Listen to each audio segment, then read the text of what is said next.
കേരളത്തിൽ ഒരു സ്വതന്ത്ര പൊതുസമൂഹം ഉയർന്നു വന്നിട്ടുണ്ട്. ആ പൊതുസമൂഹത്തിൽ കോൺഗ്രസിലുള്ളവരുണ്ട്, CPM-ലുള്ളവരുണ്ട്, ഇത് രണ്ടിലും ഇല്ലാത്തവരുണ്ട്, പഴയ VS ഗ്രൂപ്പുകാരുണ്ട്. ഞാൻ പറഞ്ഞ് ഒരു പൊതുസമൂഹം, വിജിലൻ്റായ ഒരു പൊതുസമൂഹം കേരളത്തിൽ ഉയർന്നു വന്നിട്ടുണ്ട്. അവരാണ് കേരളത്തിൽ വ്യാപകമായ കൊടുങ്കാറ്റ് പോലെ ഈ 102 സീറ്റിലേക്ക് എത്തിച്ചത്. സ്വന്തം മുന്നണിയിൽ ചർച്ച ചെയ്തില്ല, പാർട്ടിയിൽ ചർച്ച ചെയ്തില്ല, മന്ത്രിസഭയിൽ ചർച്ച ചെയ്തില്ല, നേരെ പോയി തലയിൽ മുണ്ടിട്ട് പോയി ഒപ്പിട്ടു. ഒപ്പിടുന്നതിൻ്റെ തലേ ദിവസം ഒരു വലിയ ലേഖനം എഴുതി ചിന്താവാരികയിൽ.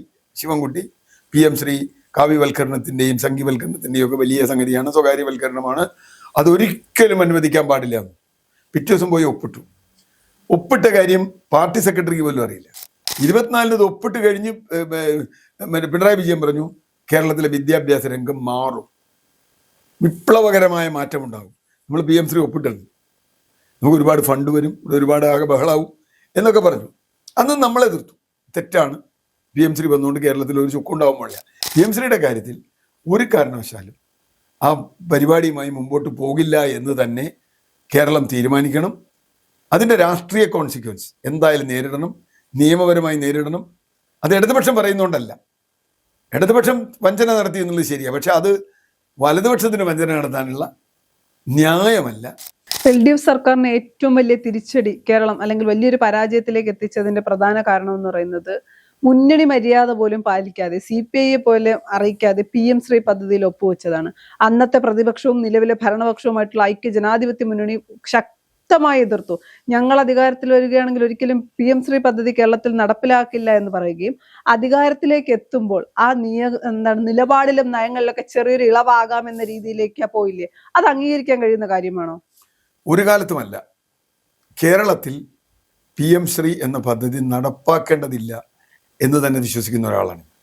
ശക്തമായി കേരളത്തിൽ ഈ സതീശൻ സർക്കാർ മനസ്സിലാക്കേണ്ട ഒരു കാര്യം, പ്രത്യേകിച്ച് മുഖ്യമന്ത്രി, കേരളത്തിൽ കഴിഞ്ഞ തെരഞ്ഞെടുപ്പിലുണ്ടായ വിജയം കേവലം കോൺഗ്രസിൻ്റെയോ UDF-ൻ്റെയോ വിജയം മാത്രമായിരുന്നില്ല.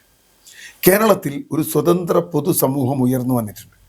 ആ പൊതുസമൂഹത്തിൽ കോൺഗ്രസിലുള്ളവരുണ്ട്, CPM-ലുള്ളവരുണ്ട്, ഇത് രണ്ടിലും ഇല്ലാത്തവരുണ്ട്, പഴയ VS ഗ്രൂപ്പുകാരുണ്ട്. ഞാൻ പറഞ്ഞ് ഒരു പൊതുസമൂഹം, വിജിലൻ്റായ ഒരു പൊതുസമൂഹം കേരളത്തിൽ ഉയർന്നു വന്നിട്ടുണ്ട്. അവരാണ് കേരളത്തിൽ വ്യാപകമായ കൊടുങ്കാറ്റ് പോലെ ഈ 102 സീറ്റിലേക്ക് എത്തിച്ചത്.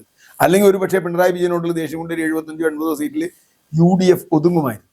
പക്ഷേ വളരെ വിജിലൻ്റായ ഒരു പൊതുസമൂഹം നിരവധി വിഷയങ്ങളിൽ, അത് ശബരിമലയാവാം, അതിലേറ്റവും പ്രധാനപ്പെട്ട വിഷയമാണ് PM ശ്രീ എന്തുകൊണ്ടാണ് എതിർത്തത് എന്ന് വളരെ കൃത്യമായ ധാരണയുണ്ട്. PM ശ്രീ നടപ്പാക്കരുത് എന്ന്. അത് രണ്ട് രീതിയിലുണ്ട്. ഒന്ന് അതിൻ്റെ കണ്ടന്റ് ഉണ്ട്, ഒന്ന് അത് കൊണ്ടുവന്ന രീതിയുണ്ട്. നേരത്തെ സവർണിക പറഞ്ഞ വളരെ പ്രധാനപ്പെട്ട ഒരു കാര്യം, സ്വന്തം മുന്നണിയിൽ ചർച്ച ചെയ്തില്ല, പാർട്ടിയിൽ ചർച്ച ചെയ്തില്ല, മന്ത്രിസഭയിൽ ചർച്ച ചെയ്തില്ല, നേരെ പോയി തലയിൽ മുണ്ടിട്ട് പോയി ഒപ്പിട്ടു. ഒപ്പിടുന്നതിൻ്റെ തലേ ദിവസം ഒരു വലിയ ലേഖനം എഴുതി ചിന്താവാരികയിൽ. ശിവൻകുട്ടി PM ശ്രീ കാവ്യവൽക്കരണത്തിൻ്റെയും സംഘീവൽക്കരണത്തിൻ്റെയും ഒക്കെ വലിയ സംഗതിയാണ്, സ്വകാര്യവൽക്കരണമാണ്, അതൊരിക്കലും അനുവദിക്കാൻ പാടില്ല. പിറ്റേ ദിവസം പോയി ഒപ്പിട്ടു. ഒപ്പിട്ട കാര്യം പാർട്ടി സെക്രട്ടറിക്ക് പോലും അറിയില്ല. CPI-ക്കാർ മന്ത്രിസഭയിലിരുന്ന് ചോദിച്ചു ഇത് വേണം, അപ്പോൾ സമ്മതിച്ചില്ല.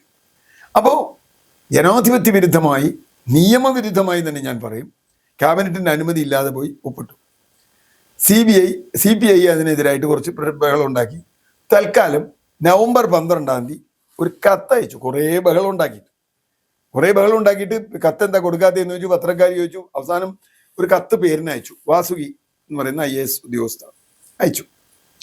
അതിൽ PM ശ്രീ നടപ്പാക്കില്ല എന്ന് പറഞ്ഞിട്ടില്ല, PM ശ്രീയുടെ ആശങ്കകളെ കുറിച്ച് ചർച്ച ചെയ്യാൻ ഒരു മന്ത്രിസഭ ഉപസമിതി ഉണ്ടാക്കിയിട്ടുണ്ടെന്നും ആ ഉപസമിതി റിപ്പോർട്ട് വരുന്നവരെ കെപ്റ്റ് ഇൻ അബയൻസ് നിൽക്കണമെന്നും ആണ് മാത്രമേ പറഞ്ഞിട്ടുള്ളൂ. അത് പോയി. 2010 നവംബറിലാണ്. മാർച്ചിലാണ് തെരഞ്ഞെടുപ്പ് പ്രഖ്യാപിച്ചത്. ഏപ്രിൽ ഇലക്ഷൻ നടന്നു. ഒന്നും സംഭവിച്ചിട്ടില്ല. പിന്നെ ഒന്നും ചെയ്യാൻ പറ്റില്ല.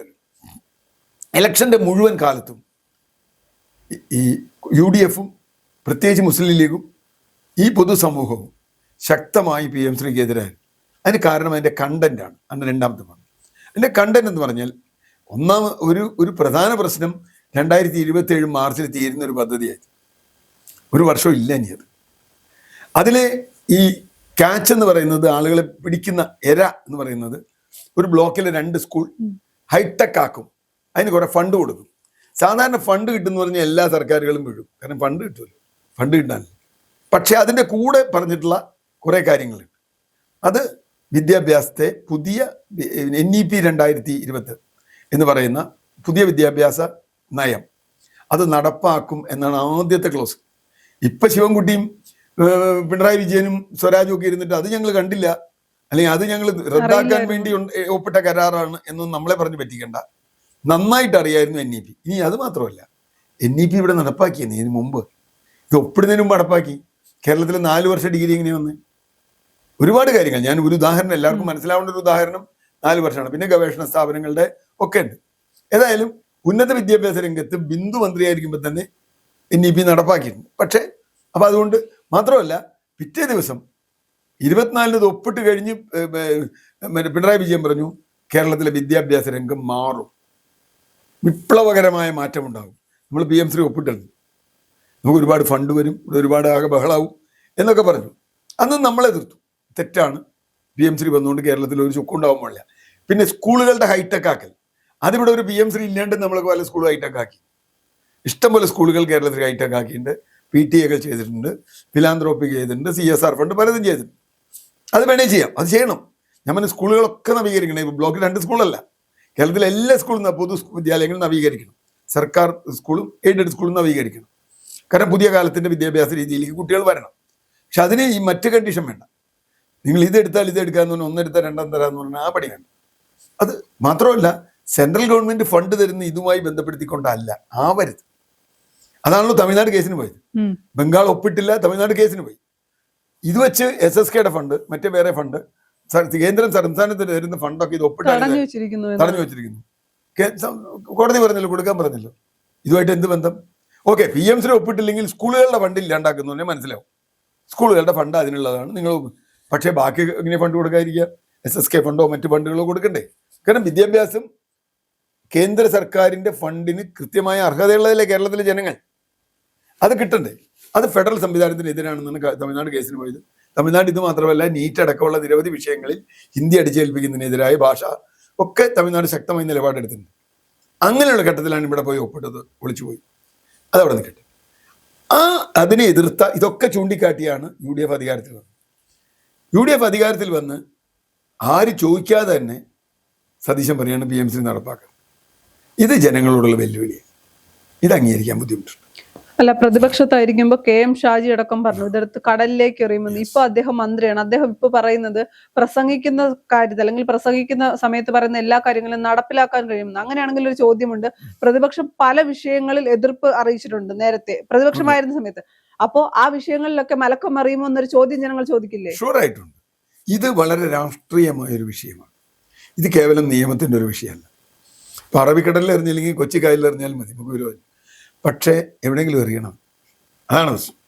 അതെറിയാതിരിക്കുന്നിടത്തോളം തൻ്റെ വാക്കിൽ നിന്ന് പുറകോട്ട് പോകുന്നു എന്ന് തന്നെയാണ് അതിനർത്ഥം. ഇപ്പോൾ വേറൊരു ഉപസമിതിയെ വെച്ചിട്ടുണ്ടെന്ന് പറഞ്ഞു. ഉപസമിതിയെ വെക്കാതിരിക്കുക, അവരെന്തെങ്കിലും ചെയ്തോട്ടെ. ഈ PM ശ്രീ ഫണ്ട് വാങ്ങിയാലും എങ്ങനെ NEP നടപ്പാക്കാതിരിക്കാമെന്ന് ആലോചിക്കണമെന്ന് നോക്കിയാണ്. എനിക്കതിലൊന്നും യാതൊരു വിശ്വാസവും. അത് കണ്ണിൽ പൊടിയിടുന്ന ഒരു അന്വേഷണ കമ്മീഷനും അല്ലെങ്കിൽ സബ് കമ്മിറ്റിക്ക് അവരുടെ സബ് കമ്മിറ്റിയാണ്. അതൊന്നും ഇതിൽ കാര്യമില്ല. ഇവിടെ കഴിഞ്ഞ സർക്കാർ ഒപ്പിട്ട് അതിൽ പിന്മാറാൻ വ്യവസ്ഥയില്ല, സത്യമാണ്. കാരണം ആ കരാർ റദ്ദാക്കാൻ ഏകപക്ഷീയമായി കേന്ദ്രത്തിന് അധികാരമുള്ളൂ, അതും ക്ലിയറാണ്. റദ്ദാക്കാനൊന്നും ഒരാൾക്കും അധികാരമില്ല. പിന്നെ ചെയ്യാവുന്നൊരു കാര്യം നടപ്പാക്കാതിരിക്കുക എന്നുള്ളതാണ്. നടപ്പാക്കാതിരിക്കാൻ സർക്കാരിന് കഴിഞ്ഞ സർക്കാർ കൊടുത്തു വന്നപ്പോൾ ഈ സർക്കാരിന് പറയാം അവർ സബ് കമ്മിറ്റി വെച്ചില്ല. ഞങ്ങളിതാ ഒരു സബ് കമ്മിറ്റി വെച്ചിട്ടുണ്ട്. ഞങ്ങൾ ഈ സബ് കമ്മിറ്റി വെച്ചിട്ട് PM ശ്രീ നടപ്പാക്കാൻ ഇത് നടപ്പാക്കാൻ പറ്റില്ല എന്നാണ് ഞങ്ങളുടെ തീരുമാനം. ഞങ്ങളുടെ സ്കൂളുകൾക്കുള്ള ഫണ്ടുകൾ എന്ന സ്കൂൾ ഞങ്ങൾ ചെയ്തോളാം. അത് PM ശ്രീ ആ പേരല്ലല്ലോ വിഷയം. ഒരു ബ്ലോക്കിൽ 2 സ്കൂൾ വെച്ച് നിങ്ങൾ തന്ന ഫണ്ട് ഞങ്ങൾ ചെയ്തോളാം. സ്കൂൾ അപ്ഗ്രേഡ് ചെയ്യാൻ ഞങ്ങൾക്ക് സന്തോഷമേ ഉള്ളൂ, ഞങ്ങൾക്കൊരു വിരോധമില്ല എന്നാണ് സതീശൻ സർക്കാർ പറയേണ്ടത്. അങ്ങനെ തരില്ല എന്ന് പറഞ്ഞാൽ നിയമപരമായ പരിഹാരം തരും. കാരണം കേരളത്തിലെ സ്കൂളുകൾ വികസിപ്പിക്കുന്നതിന് ഇങ്ങനൊരു കരാറിൽ ഒപ്പിടണം എന്ന് പറയുന്നത് തെറ്റായൊരു കാര്യമാണ്. ഞങ്ങൾ ഈ കരാർ നടപ്പാക്കാൻ പോകുന്നില്ല, ഞങ്ങൾക്ക് ഫണ്ട് തരണം എന്ന് പറഞ്ഞാൽ കേന്ദ്രം എന്ത് മറുപടി പറയും നോക്കട്ടെ. സമയമുണ്ടല്ലോ ഇവർക്ക്. ഇനിയിപ്പോൾ അങ്ങേറ്റം പോയാൽ അടുത്ത മാർച്ച് കഴിയുമ്പോൾ ഈ ഫണ്ട് തീരുകയും ചെയ്യും. അപ്പോൾ ഇപ്പം തന്നെ ഇത് ഒപ്പിട്ടുകൊണ്ട് ഇതിനുള്ള ഫണ്ടൊക്കെ ഒരു വർഷത്തിനകത്ത് കിട്ടിക്കൊള്ളണമെന്നില്ല. കാരണം ഫണ്ട് ഒന്നിച്ചല്ല കിട്ടുക, സ്റ്റെപ്പ് ബൈ സ്റ്റെപ്പായിട്ടാണ്. ഇപ്പോൾ ഒരു പക്ഷേ സ്കൂൾ വികസനത്തിന് വേണ്ട പ്ലാൻ സമർപ്പിച്ചാൽ ഇത്ര %, അത് കഴിഞ്ഞ് അപ്പോൾ ചിലപ്പോൾ ഇത് പ്ലാൻ സമർപ്പിച്ചുണ്ടായി വരുമ്പോഴേക്കും സമയം കഴിയും, ഫണ്ട് ലാപ്സാവും. സതീശൻ പറയുന്ന ഒരു പ്രധാന പോയിന്റ് ഉണ്ട്, അത് നമ്മൾ അതും കൂടി കണക്കാക്കണം.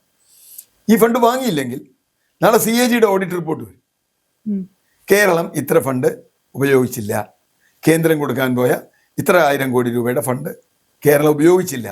CAG ഫണ്ട് വരുമ്പോൾ നമുക്ക് രാഷ്ട്രീയമായിട്ട് പറയാം, നിങ്ങൾ ഉപയോഗിച്ചില്ലടോ, ഞങ്ങളത് ഉപയോഗിക്കുന്നില്ല. കാരണം നിങ്ങൾ കണ്ടീഷണലായിട്ടാണ് ഫണ്ട് തരുന്നതെങ്കിൽ കണ്ടീഷണൽ ഫണ്ട് ഉപയോഗിക്കാൻ അതിനുള്ള കണ്ടീഷൻ പറ്റില്ല എന്ന് പറയുന്നത്. അതുകൊണ്ട് ഉറപ്പായും ചെയ്യാവുന്നത് ക്യാപ്റ്റൻ അബയൻസ് ഉണ്ട്, അങ്ങനെ വെച്ചേക്ക് ഞങ്ങളൊന്നും ചെയ്യുന്നില്ല, നിങ്ങളുടെ സ്കൂളിലുള്ള ഫണ്ട് തന്നേക്ക്, മറ്റു കാര്യങ്ങളുടെ ഫണ്ടൊക്കെ തന്നേക്ക്, തരണം, അത് നമുക്ക് അവകാശമാണ്, അത് കേന്ദ്രത്തിന്റെ ഔദാര്യമല്ല. ഇപ്പൊ കേന്ദ്രത്തിന്റെ ഫണ്ട് ഇനിയിപ്പോ അത് വരാം, കേന്ദ്രത്തിന്റെ ഫണ്ട് വാങ്ങിച്ചു അതുകൊണ്ട് സംഖ്യയായി, അതൊന്നുമില്ല. കേന്ദ്രം സംഖ്യ ഒന്നും ആവണ്ട, കേന്ദ്രത്തിന്റെ ഫണ്ട് കിട്ടും. തമിഴ്നാടിന് ഫണ്ട് കിട്ടുന്നുണ്ടല്ലോ, ആന്ധ്രയ്ക്ക് ഫണ്ട് കിട്ടുന്നുണ്ടല്ലോ, അല്ലെങ്കിൽ തെലങ്കാനയ്ക്ക് കർണാടകയ്ക്ക് ഫണ്ട് കിട്ടുന്നുണ്ട്, പഞ്ചാബിന് ഫണ്ട് കിട്ടുന്നുണ്ട്. ഇപ്പൊ പിണറായി വിജയൻ പറഞ്ഞു ഒരു മണ്ടത്തരമുണ്ട്, പഞ്ചാബ് ഇതിൽ നിന്ന് ഒപ്പിട്ടു പിന്നെ പിൻവാങ്ങി, പക്ഷെ പിന്നെന്തുണ്ടായെന്ന് പിണറായി വിജയൻ പറഞ്ഞില്ല. സത്യത്തിൽ എന്താ പറ്റിയത്? അവർ പിൻവാങ്ങി കഴിഞ്ഞപ്പോൾ കേന്ദ്രം ഫണ്ടുകളൊക്കെ തടഞ്ഞു വെച്ചു. അവസാനം നിവൃത്തിയില്ലാണ്ട് അവർ വീണ്ടും നടപ്പാക്കാൻ തുടങ്ങി. അതാണ് പ്രശ്നം. അതിൽ വരരുത്, അങ്ങനെ ഒരു അവസ്ഥയിൽ വരരുത്. PM ശ്രീ നടപ്പാക്കുന്നില്ല, ഞങ്ങൾക്ക് നടപ്പാക്കാൻ ന്യൂ എഡ്യൂക്കേഷൻ പോളിസി ഞങ്ങൾ നടപ്പാക്കുന്നില്ല. ഫണ്ട് തരണി തന്നോ തരണി തരണ്ട, ഞങ്ങൾ കോടതിയിൽ പോയി മേടിച്ചോളാം എന്ന്. അതാണ് രാഷ്ട്രീയ നിലപാട്. കാരണം ഇത് നിയമം മാത്രമല്ല. ഞാൻ പറയും, ഇപ്പം LDF പറഞ്ഞൊരു കാര്യമുണ്ട്, മുമ്പ് വിഴിഞ്ഞം കരാർ ഒപ്പിട്ടു, എല്ലാം അത് തെറ്റാന്ന് പറഞ്ഞു, അവസാനം വന്നപ്പോൾ വിഴിഞ്ഞം കരാർ അവർ നടപ്പാക്കി, അപ്പോൾ അവരുടെ കരാറായത്. പക്ഷെ അതല്ല കേരളത്തിൽ PM ശ്രീയുടെ കാര്യത്തിലുള്ളത്. PM ശ്രീയുടെ കാര്യത്തിൽ ഒരു കാരണവശാലും ആ പരിപാടിയുമായി മുമ്പോട്ട് പോകില്ല എന്ന് തന്നെ കേരളം തീരുമാനിക്കണം. അതിൻ്റെ രാഷ്ട്രീയ കോൺസിക്വൻസ് എന്തായാലും നേരിടണം, നിയമപരമായി നേരിടണം. അത് ഇടതുപക്ഷം പറയുന്നതുകൊണ്ടല്ല, ഇടതുപക്ഷം വഞ്ചന നടത്തി എന്നുള്ളത് ശരിയാണ്, പക്ഷെ അത് വലതുപക്ഷത്തിന് വഞ്ചന നടത്താനുള്ള ന്യായമല്ല. കേരളത്തിൻ്റെ പൊതുസമൂഹത്തിൻ്റെ പിൻബലത്തോടു കൂടി ഇത് പോരാടി ജയിക്കാൻ മുഖ്യമന്ത്രിക്ക് കഴിയണം. കഴിഞ്ഞില്ലെങ്കിൽ കേരളത്തോട് ചെയ്ത ഒരു വഞ്ചന എന്ന് തന്നെ നമ്മളൊക്കെ പറയും.